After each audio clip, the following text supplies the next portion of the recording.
A l'octubre es van vendre a Catalunya gairebé 11.000 cotxes, un 31% menys que en el mateix mes de 2009. Amb aquest, ja són 4 els mesos consecutius en què baixen les matriculacions. A l'estat espanyol, la caiguda va ser superior al 37%. Les dades de l'Associació Espanyola de Fabricants d'Automòbils i Camions, ANFAC, diuen que si bé a l'octubre les vendes han disminuït notablement, en l'acumulat de l'any, el comportament de les matriculacions encara es manté un 12% per sobre dels 10 primers mesos de 2009. Tot i això, la patronal del sector preveu que abans de final d'aquest any l'acumulat també sigui negatiu, un cop s'hagi acabat l'efecte positiu del bon comportament de les vendes en el primer semestre gràcies al desplegament del Pla 2000E, que subvencionava la compra de vehicles. Aquesta caiguda situa les vendes al nivell de fa 15 anys i representa un perill per a l'ocupació del sector. Tothom haurà de fer un reajust.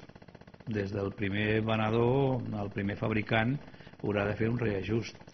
I si això és el que ens espera en aquests 3, 4 o 5 anys pròxims, vol dir que es menjaran molts llocs de treball negativament i per tant el més afectat en aquest cas seran els empleats.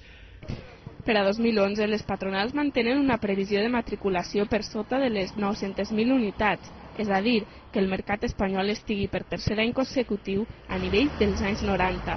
Així, les fàbriques instal·lades a l'Estat hauran deixat de vendre 1,3 milions de vehicles en només 3 exercicis.